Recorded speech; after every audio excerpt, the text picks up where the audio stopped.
So here's the deal. Inventory is on the rise. There's a lot going on.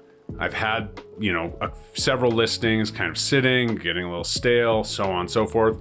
This is in no way to talk about how those were presented and all the things. It's just an update on the market to help you understand exactly as a seller, if you have the time, what is going to take your listing to the next level as we kind of see this market that's kind of flatlined. Some homes are going off the market, multiple offers quick, and some homes are sitting for a little bit.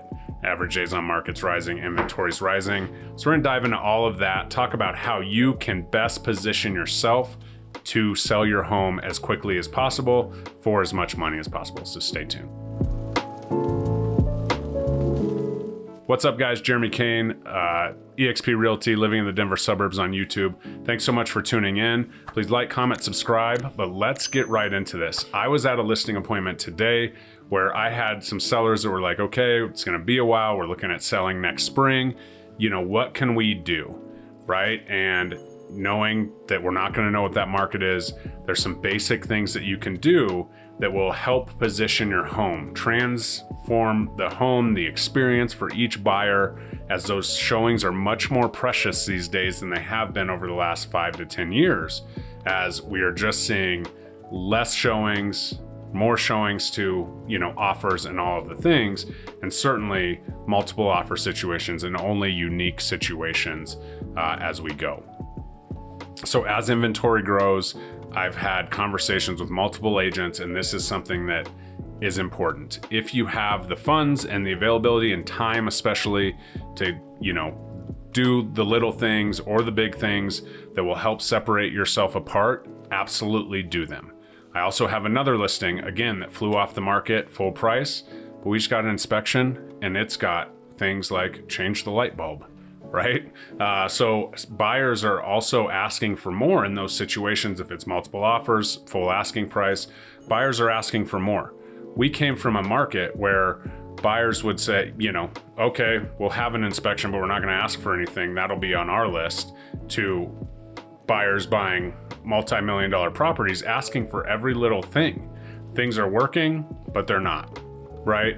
Things are working, but they're old. We need that replaced. That's something that you're going to be faced with.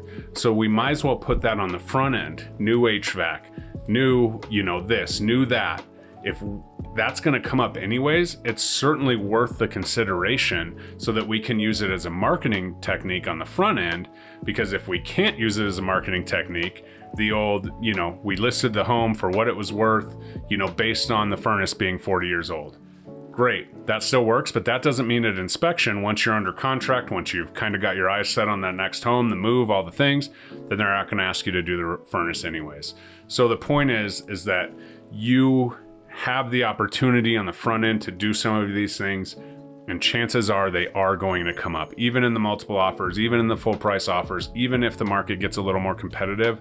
It's just where we are at right now. So the top ROI, right? What can we do? First and foremost, it needs to be as light as possible. So getting those light fixtures updated, making sure all the light bulbs are working, I guess.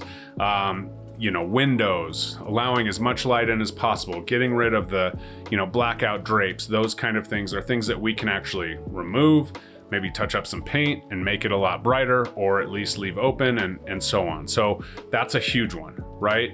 Kitchen updates.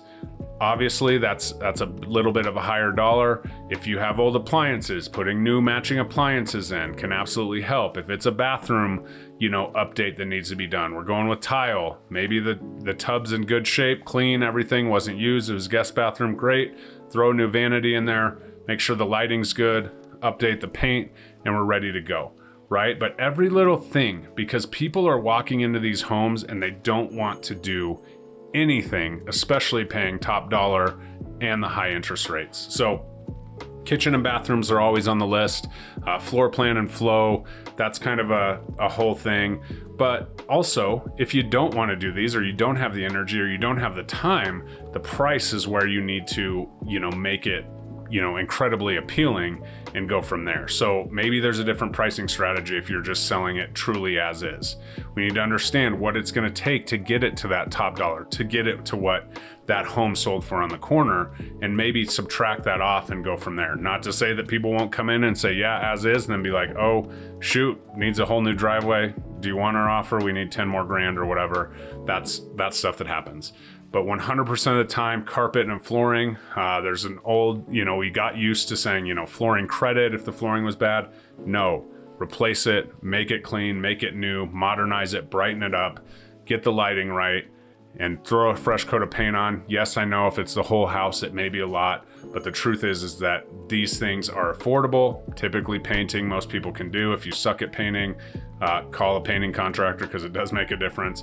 But the ultimate truth is if we're looking at this, we may have 1 or 2 or 5 showings opening weekend. We want it to hit for that person, right? We don't want them to walk in and say, oh, we need to move in. Before we move in, we have to paint. Before we move in, we have to replace the flooring. Before we do this, we have to do this. Just not where you want to position your home in this market.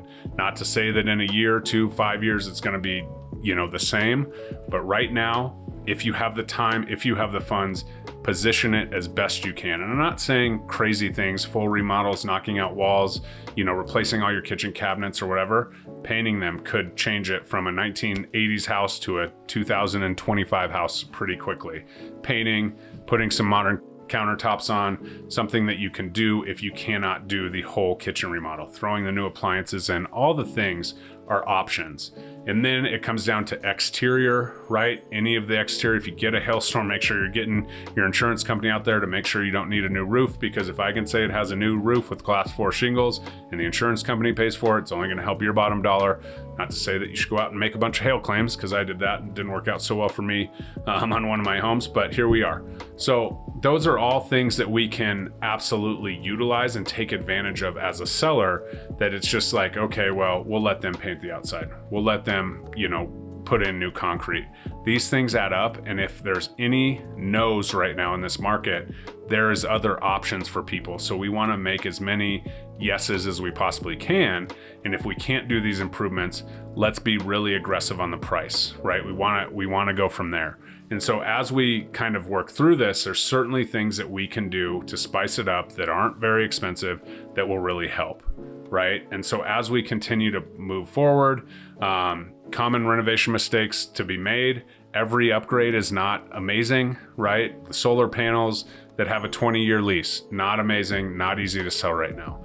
The, weird backyard, nuance that you did that's not like living space or whatever, not super helpful. However, having a nice lawn, having a sprinkler system, having nice outdoor living areas, swings, patios, all of that, great. So make sure those are cleaned up, painted, freshened up as much as you can. A lot of the other stuff, the gardens and things like that, we want to make sure that they're really nicely kept. Trinkets and things are all removed as we go. So all of this stuff on the exterior is huge. If, like I told my clients that I was talking to today, if you're planning on selling in March, it snows a lot in March. So the pictures that we're going to post are probably going to have snow in them, unless we get pictures of the exterior in September when it's all looking perfect, popping and all the things. That'll make your listing pop when people see it on the MLS. So that's one thing to absolutely do.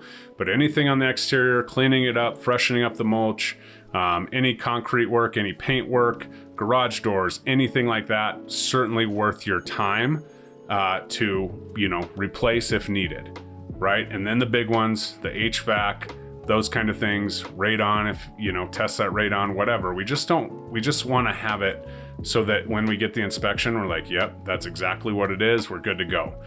People aren't getting to the inspection if it doesn't have, new carpet, or if there's a lot of little things in the way, because if it doesn't have new carpet, well, then it's also got the 40-year-old furnace, and here we are.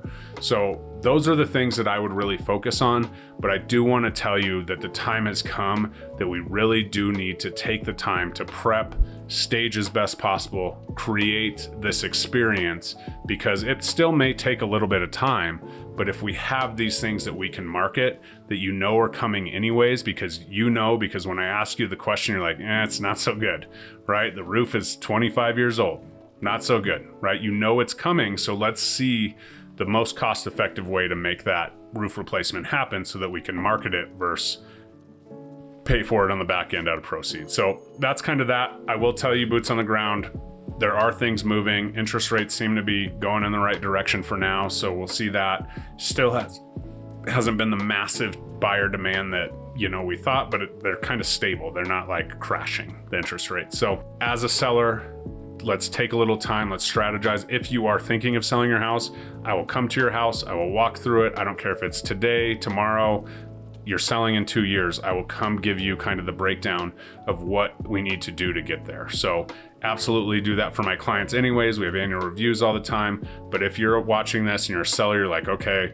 what can I do? It may be a little bit different if we're talking about creating a marketing push towards your home with some of these features that are going to come up anyway. So book a call with me, realtor consultation below. Happy to chat with you, comment, DM, whatever you need to do. But for now, I'm going to go hang out with my daughter for her birthday, and we'll see you next time. Like, comment, subscribe. Let me know what you think. If you have any questions, certainly shoot me a DM, text, anything you need to do. We'll see you next time.